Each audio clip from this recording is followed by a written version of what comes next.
This is Chemistry 108, Chemical Principles 1 at York College. Today is February 19th, 2015, and we'll continue with Chapter 2. So last time we left off here, right, cations and anions. What's a cation? What kind of ion is a cation? Positive. Because, you know, we love looking at cat videos, so that's positive. And what's an anion? Negative, because anions are like onions and they make you cry, so they're negative. So we looked at this, right, some common cations and some common anions. The cations come from metals, right, and they take the name of the element from which they're derived. Right, the anions come from nonmetals, and they take the name from the element they're derived, except you drop the ending and you add the IDE ending. So chlorine becomes chloride. Sulfur becomes sulfide. Right? Nitrogen becomes nitride.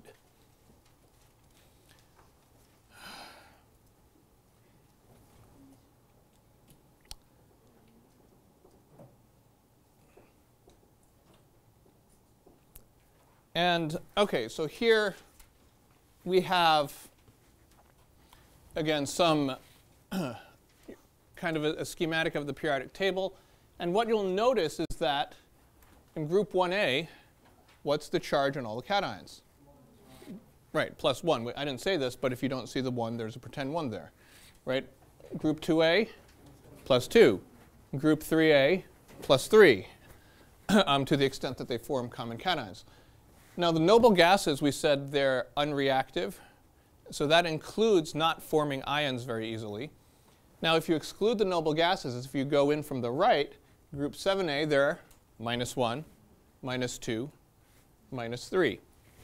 And remember, the ions are formed by gaining or losing electrons, right? That's how they, if you gain electrons, you're gaining negative charge, you form anions. If you lose electrons, you're losing negative charge, and so therefore you're becoming positive. We don't form ions by gaining and losing protons. Right? Why is that? For a couple of reasons. Physically speaking, the protons are kind of in the nucleus, packed into the middle of the, of the atom, whereas the electrons are kind of floating around the outside. It's easier to stuff stuff in and take stuff out. Also, from kind of a more philosophical point of view, if we take away a proton from, say, magnesium, we don't have magnesium anymore, right? Then we have sodium, right? Because the number of protons defines the type of element that we have. So metals tend to form cations, right? Nonmetals, etc., right? 1A forms plus 1, 2A forms plus 2, 7A forms minus 1, 6A forms minus 2. You'll notice 4A is empty, right? Group 4A elements tend to not form ions at all. To the extent that they would, they could be plus 4 or minus 4, but they tend not to form ions at all. These elements, what you'll see is that they're gaining or losing enough electrons so that the resulting ion has the same number of electrons as the nearest noble gas. For example, if we look at fluorine, fluorine, if you look at the periodic table, has an atomic number of 9. Right? Where's the nearest noble gas? Neon. What's the atomic number of neon? 10. Right. So how many electrons does neon have? 10. You know, it's those of you who are saying 8 know a little too much, right? The number of electrons and the number of protons in an atom are equal, right? So an atom of neon has 10 electrons because it has 10 protons. Now an atom of fluorine has how many electrons? 9. To get from 9 in fluorine to the nearest noble gas, what are you going to do? You're going to gain 1. You gain 1 electron, what happens to the charge? charge becomes -1. Once the fluorine gains 1 electron, it's no longer a fluorine atom anymore, right? It's a fluorine ion. Atoms have the same number of protons. It's just teaching biochemistry, right? Proteins. The same number of protons and electrons. Ions, not necessarily the same. Right? So the same thing with oxygen. Oxygen has an atomic number of 8. So therefore it has 8 protons. And as an atom it has 8 electrons. When it forms an ion, it gains 2 electrons. So it has the same number as neon, 10.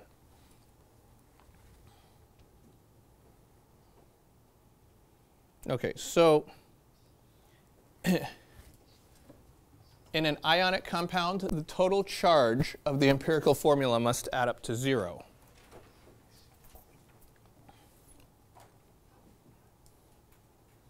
So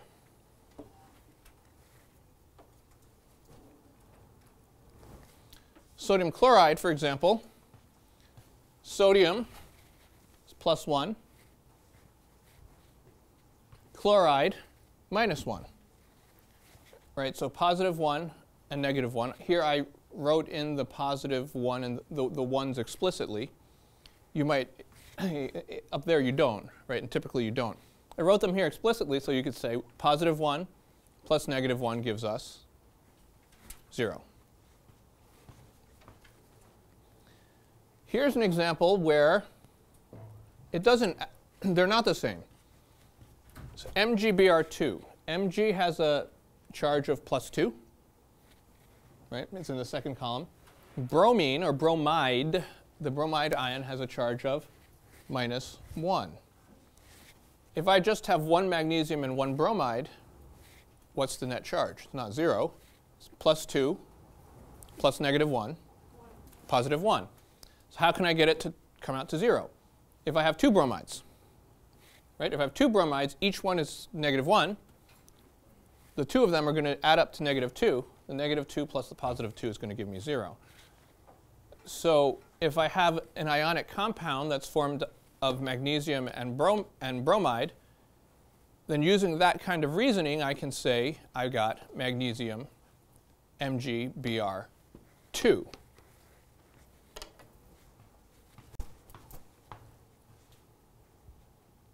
Right. What does that mean? That means for every 1 magnesium, we're going to have 2 bromides. For every 1 magnesium, we're going to have 2 bromides. So there's a method to this madness. You don't have to do that kind of, if you want, you can, but you don't have to do that kind of rationalization in your head every time. So what is the empirical formula, or what's the formula, of an ionic compound composed of calcium and bromine? Well, let's look up calcium. Calcium has a charge of +2, right? 2 plus. And bromine, or bromide, has a charge of -1.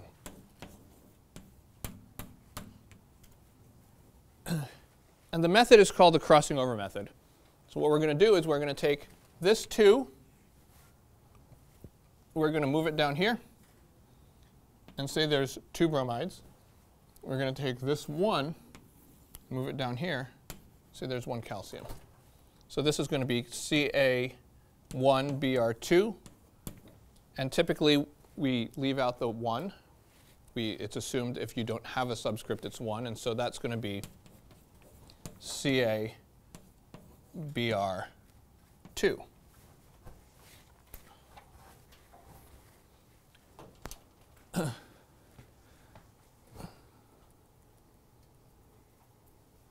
So the charge from the cation becomes the subscript for the anion without the plus sign, right? So the charge, the number of the charge, becomes a subscript for the anion. The charge from the anion, without the minus, becomes the number, the subscript missed here, for the cation, right? So Ca1Br2, or just CaBr2. Let's think about this. What's the total charge on 1 calcium? 2 plus. What's the total charge on 2 bromides? Right. Each one is -1. Two of them will give you a total of -2. Plus 2 minus 2 adds 2. 0.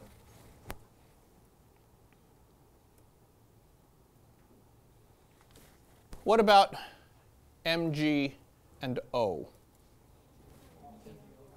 Right. So you all are a little bit ahead of me here, right? And that's a good thing.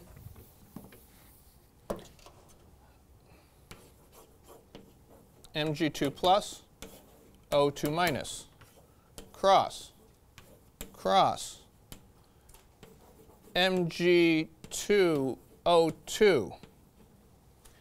Except we're looking at, when we write this out for ionic compounds, we're going to use the empirical formula. Is Mg2O2 an empirical formula? No. Why not? You can simplify, right? There's a 2 to 2 ratio. 2 to 2 simplifies to 1 to 1. So this becomes Mg1O1, or we typically leave out the 1s, and it's MgO. Not too bad, right? What's that? Okay, Al3O2. What's it going to be? That's going to be Al2O3. Good. Okay, so blah, blah, blah, blah. There we go, Al2O3. Okay, so because we couldn't let it be that straightforward and that simple, now we're going to introduce polyatomic ions. Right? What is a polyatomic ion? A polyatomic ion is a group of atoms that's joined together as in a molecule. Right? And there's a net charge on the whole group. So a molecule like H2O or CO2 has no charge on it. A polyatomic ion is a group of atoms that's kind of like an H2O, except it has a charge. And so they function just like normal cations or anions, at least on this level, on the Chem 1 and Chem 2 level. And so things that we might have encountered, you might have encountered in your reading or in ALEKS or in your lab: ammonium, phosphate. And there's a table of common ions in your textbook with several polyatomic ions in it. You'll need to know that table. You need to know what the polyatomic ions are. And if you've been doing your following along, doing your problems, going to lab, a lot of them will be very familiar with you already. So sulfate, SO4, 2 minus hydroxide, OH minus, and so on. And this is not all of them. Here's some of them. Okay. So they behave just like normal cations or anions. So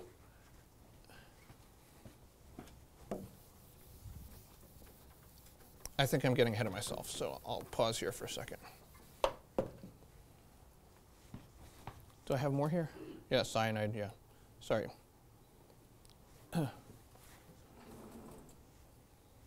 So you can use these guys in your ionic compounds. So instead of a metal cation, you could have a polyatomic cation.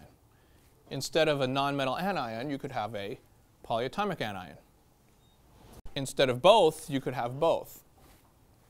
So let's try this. Let's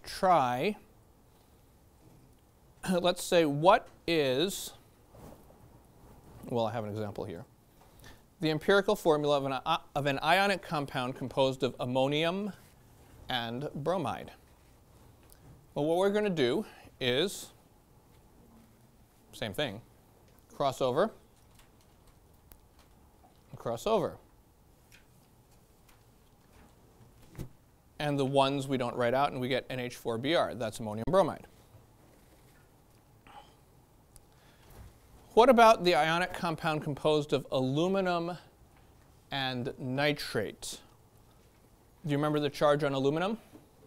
3+.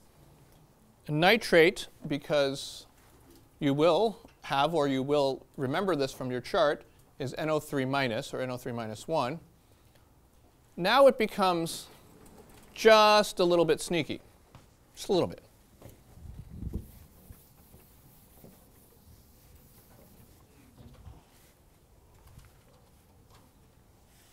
We have Al3 plus,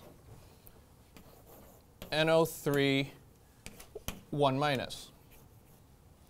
The 3 is going to come down here, and the 1 is going to come down here. So what are we going to get? For the aluminum, it's pretty straightforward. It's just aluminum 1 or aluminum. What about for the NO3? The nitrate. Correct. We're going to put parentheses around the NO3. And the 3 belongs to the whole thing. Right? The 3 belongs to the whole nitrate.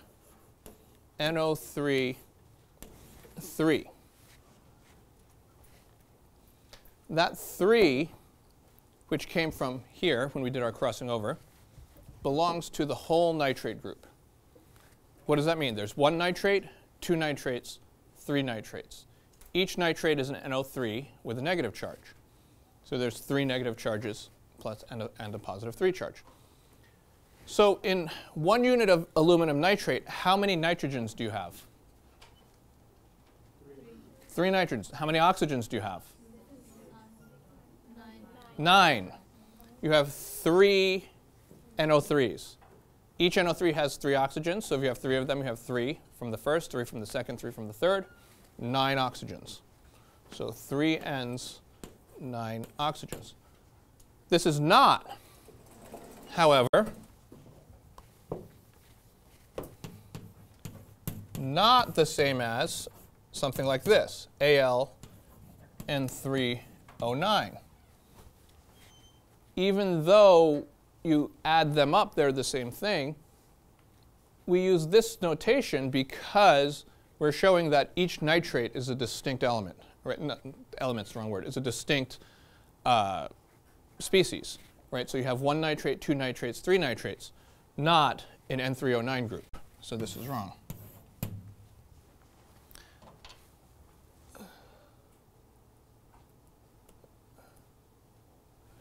Let's try this one over here. Ammonium NH4 plus and carbonate CO3 2 minus. When we do the crossing over, we're going to get NH4 CO3 1 comes down here and the 2 comes over here. And so what's the answer going to be? Parentheses NH4 2 CO3 1. We don't need to put a parentheses 1 because 1, if we don't have a notation, it's assumed that it's 1. So this is ammonium carbonate. So a little more tricky, but you know, I missed. Okay. So last time we put up a definition of molecular and ionic compounds. We are going to add to this. Whoops. Right. Okay. So molecular compounds, that's the same. Compounds, ionic compounds are made usually of a metal and a nonmetal, because a cation is usually metal and an anion is usually nonmetal. But we're going to change that to say compounds made of a metal or a polyatomic cation and a nonmetal or a polyatomic anion.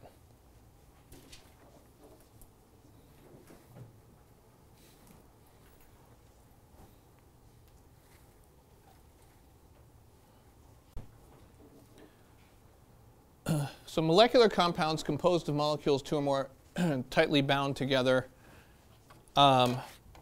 behave as a single distinct object. Those are usually made up of only nonmetals. What have we thought about? What have we thought about in terms of our molecular compounds? Water, for example, hydrogen and oxygen, carbon dioxide, carbon and oxygen, ethanol, right? Carbon, hydrogen, oxygen. Whereas our ionic compounds, things like sodium chloride, right? Yep. But what if it's two metals? Would it still be molecular? I thought it was like in the same group. If we have two metals, we typically don't encounter compounds with two metals for various reasons. Yeah, we typically don't encounter compounds with just two metals in them. Yeah.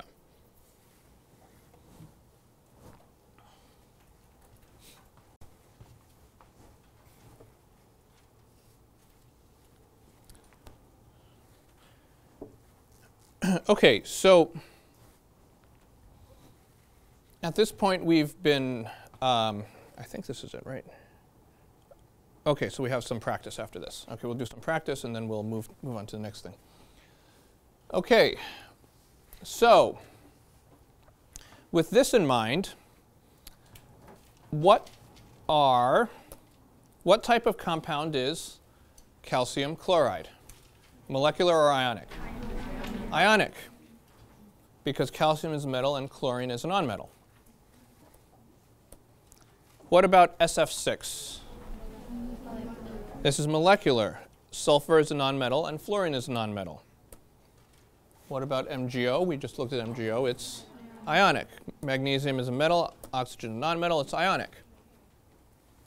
So far, okay, yeah? So, I think I have another page of these where it gets a little more sneaky. Okay, what kind of compound is NH4Cl? It's ionic. Why is it ionic? It has a polyatomic cation and nonmetal, so it's ionic. What about Na3PO4? It's ionic because it has a cation, metal cation, and a polyatomic anion, the phosphate. NH4CN. NH4CN is ionic, even though, look, it's only composed of nonmetals. What you need to be able to do is identify NH4. Oh, that's one of my common polyatomics. CN, that's another one of my common polyatomics. So the way I view this is polyatomic, not all nonmetals. Right, so ammonium is a polyatomic cation, cyanide is a polyatomic anion, it's an ionic compound.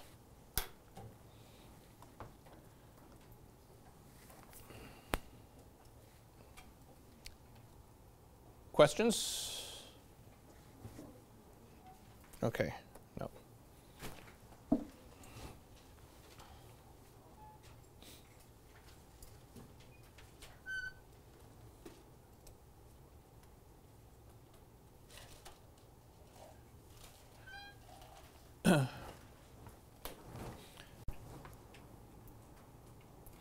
Okay, so I'm going to do one more example here. And this is what I call uncrossing over.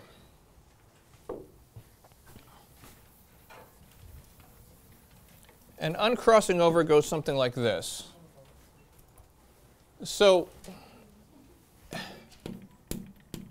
Fe, what is that? Iron. Right, so iron has two common cations. Right, iron is element number 26. It's element number 26.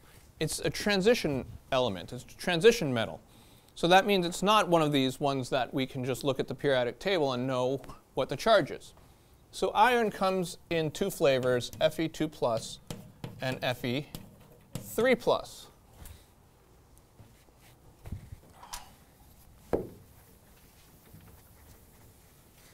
If I am given something like this,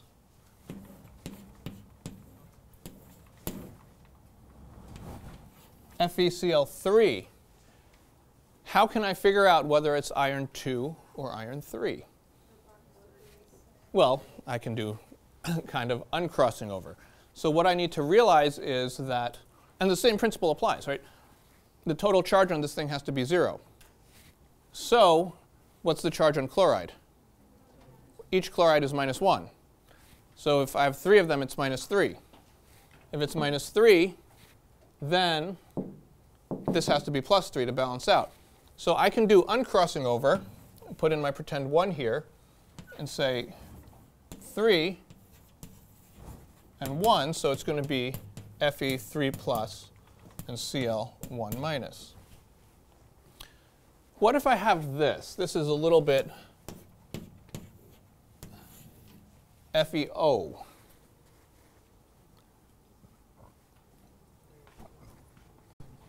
So I need to realize here that what's the charge on O? 2-. So when I do my so that means this has been reduced, probably. So yeah, so it has to be 2+ if you're just going to do the balancing. But if it's, sometimes it might be a little more complicated than that. What I have to realize is this has been reduced to get a 1 next to the O, or a 1 next to the Fe. Right? So I need to kind of unreduce it to Fe2O2 and then do my uncrossing over. And that gives me O2-. That makes me happy.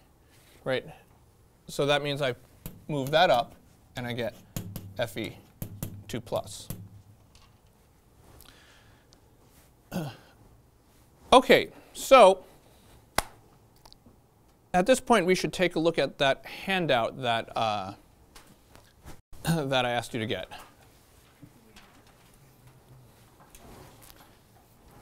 And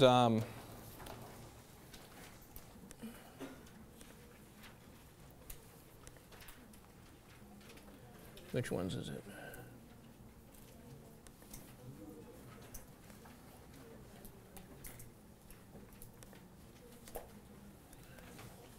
And so the handout is on naming compounds.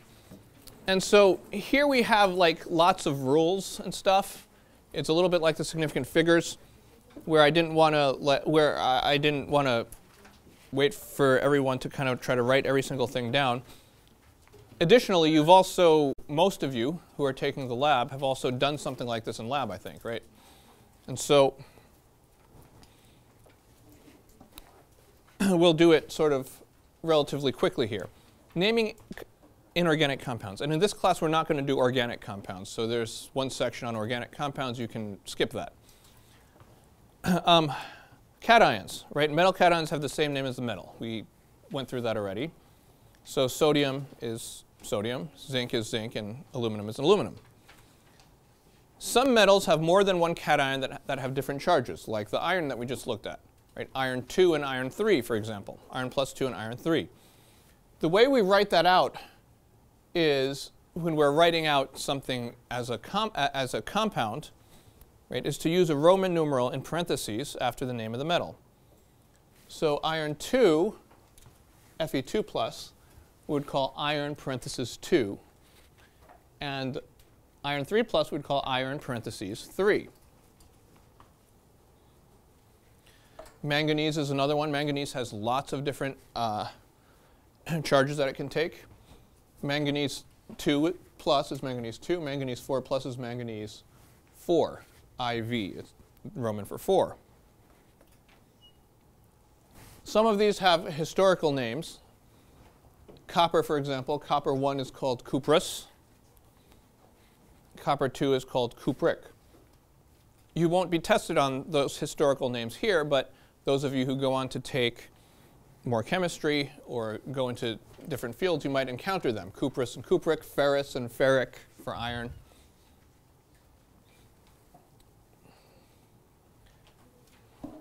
And polyatomic cations formed from nonmetals tend to end in IUM.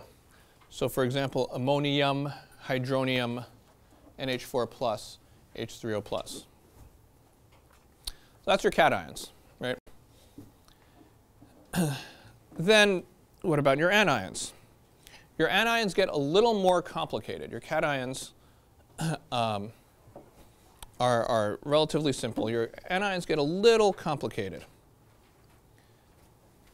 Your monatomic anions, that means your anions derived from a single nonmetal, they end in, they take the name of the element and you change the ending to IDE. So chloride, oxide, nitride.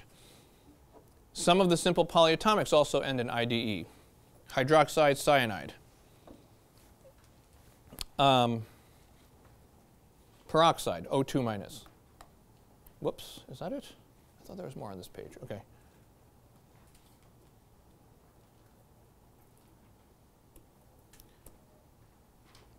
Then we have what are called the oxyanions. Oxyanions are polyatomic anions containing oxygen, and they typically will end in ate or ite, like what we've seen, just a few minutes ago, phosphate, sulfate.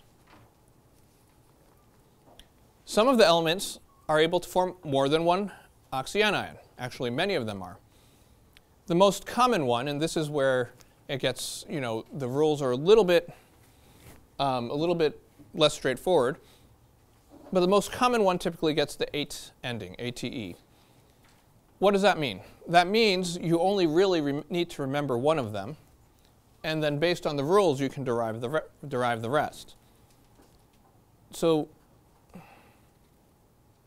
for example, if you remember sulfate is SO4, 2 minus, then sulfite has one fewer oxygen than sulfate.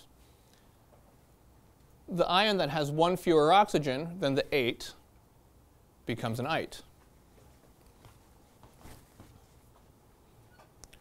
Same with nitrate. Nitrate is NO3. You remember nitrate is NO3 minus. And then one fewer oxygen becomes nitrite, NO2 minus. It gets a little hairy here, right? Chlorate, you remember, is ClO3 minus. That's the one you learn. Then you derive from that chlorite, ClO2 minus. You can, actually in these cases you can also, we just didn't write them all out. If you have even one fewer oxygen, you go from chlorite to hypochlorite, right? Hypo means like less than. Like hypothermia means you're really cold. Chlorate, one more oxygen than that goes perchlorate.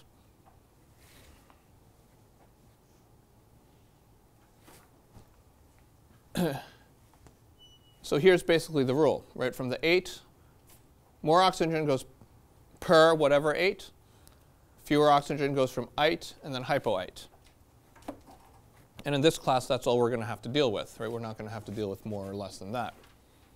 So all the oxyanions are just like the element and then O? Yeah, the element and then O, some number of O's and a charge. Yeah.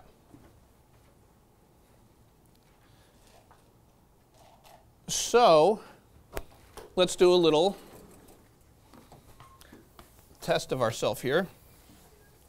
If phosphate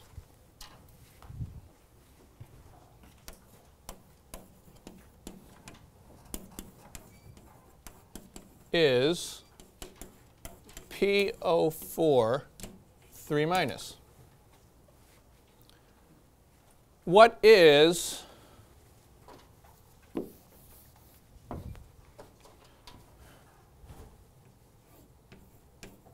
phosphite, hypophosphite,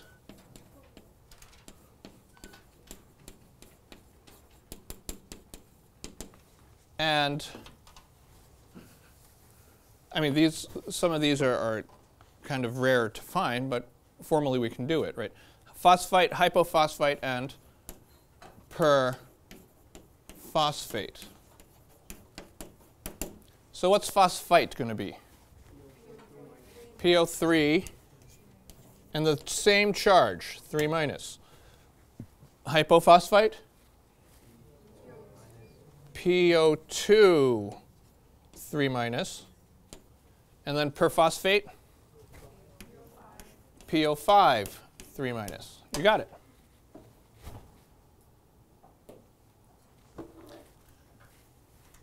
Oxyanions can also be we can derive further oxyanions by adding H plus to an oxyanion. And when we do that, we add hydrogen or dihydrogen if there's 2, or trihydrogen if there's 3. So carbonate is CO3 2 minus. Hydrogen carbonate is HCO3 minus. In this case, the charge changed because what you're adding is not just H plus. Right here, you're just adding and subtracting oxygens. Here, you're adding an H plus. So carbonate is HCO3. Phosphate, PO4 3 minus. Hydrogen phosphate, PO4 2 minus. Dihydrogen phosphate, H2PO4 minus. What's dihydrogen phosphite?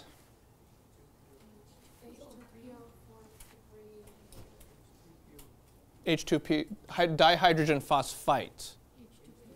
H2PO3 minus. Yeah.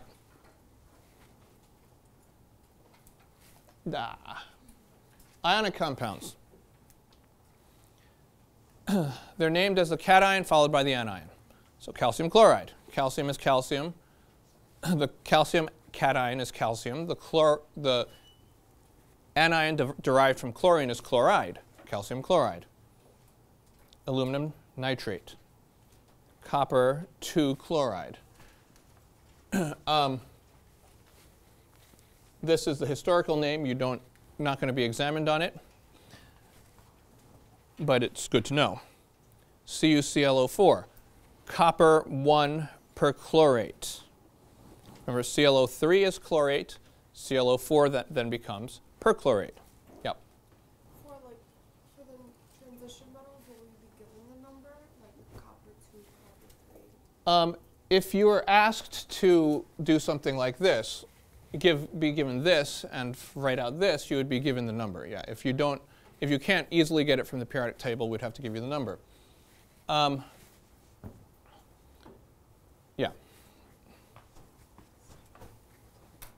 NH42HPO4. This is about as complicated as it gets. NH4 is ammonium. HPO4. Well, PO4 is phosphate. HPO4 is hydrogen phosphate.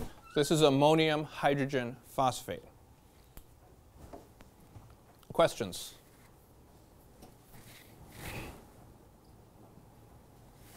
Acids. An acid, for now, is a molecule that yields hydrogen ions when it's dissolved in water. Looks scary. It's not. If you have a plain old anion, like Cl minus, like S minus, like Br minus, like a plain old monatomic anion, ends in IDE, the name of the acid becomes hydro-blank-ic acid. So you've all used in the lab hydrochloric acid. That's the acid, the hydrogen-containing compound, H, that comes with chloride, Cl, HCl. What would hydrobromic acid be? HBr. Right. Now it has an 8 ending, right? Basically, these are the 3 endings we've seen for our anions, ide, ate, or ite. So if it's an ide, it becomes a hydro-blank-ic acid. If it's an ate, it just becomes an ic acid, no hydro. So sulfate, you've used this one in lab, becomes sulfuric acid. On an exam, if you wrote something like, if you didn't realize it was uric and you had something like that, we'd probably give you credit for it. Nitrate becomes nitric acid. Phosphate becomes phosphoric acid. So chlorate, perchlorate becomes chloric and perchloric. And ite becomes us. So chlorite becomes chlorous acid. Hypochlorite becomes hypochlorous acid. Again, not too scary. A base, we're going to learn more about bases, but for now a base is a molecule that yields hydroxide, or OH minus ions when dissolved in aqueous solution. And the bases that we're going to concern ourselves with now are metal hydroxides. So things like, again, you may have used in lab, sodium hydroxide, calcium hydroxide, iron 3 hydroxide. For now, it's basically an ionic compound. Now, a hydrate. Some compounds have a specific number of water molecules associated with it. Now these are kind of, they're not tightly associated. If you heat it long enough, they'll go away. But they're kind of there, and they're there enough so that we need to give them their own name. So we basically name the compound, whatever the compound is, and then something hydrate with a prefix, because there's a specific number. The prefix in the blank here indicates the number. So barium chloride dihydrate would look like barium chloride dot 2H2O. Lithium bromide, LiBr, monohydrate, LiBr dot 1H2O, or just H2O. What are all of the prefixes? Well, many of them you'll either know from English or be able to derive from whatever your favorite, Romance foreign languages. Mono 1, di 2, tri 3, tetra 4, penta 5, hexa 6, hepta 7, octa 8, nona 9, and deca 10.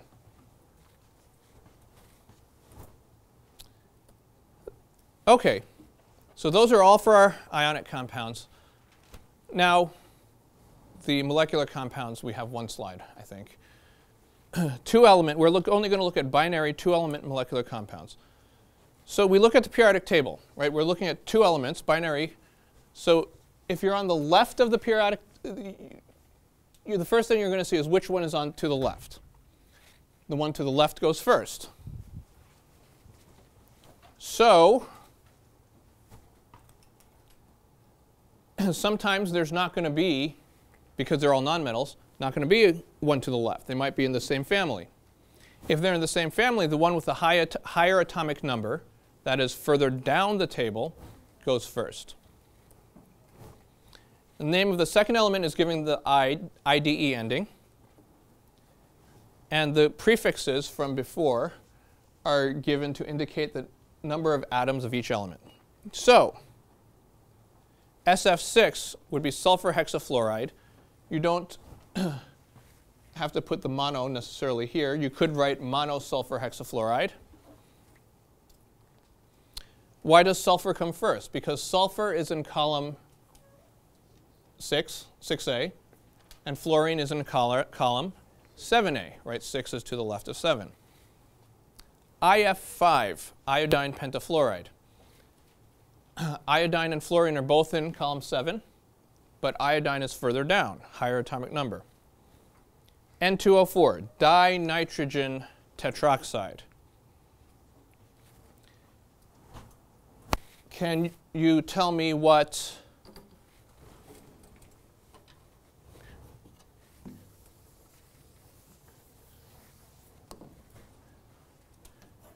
P3N6 would be? Triphosphorus hexanitride. Right. For these guys, don't try to put in polyatomic ion names. That's what people do. They're like, I'm not sure. I'm going to call this nitrate. I'm going to call this nitrite. I'm going to call this phosphate nitrate. When you're looking at a molecular compound, it's just element, element-ide, and prefixes. Yeah.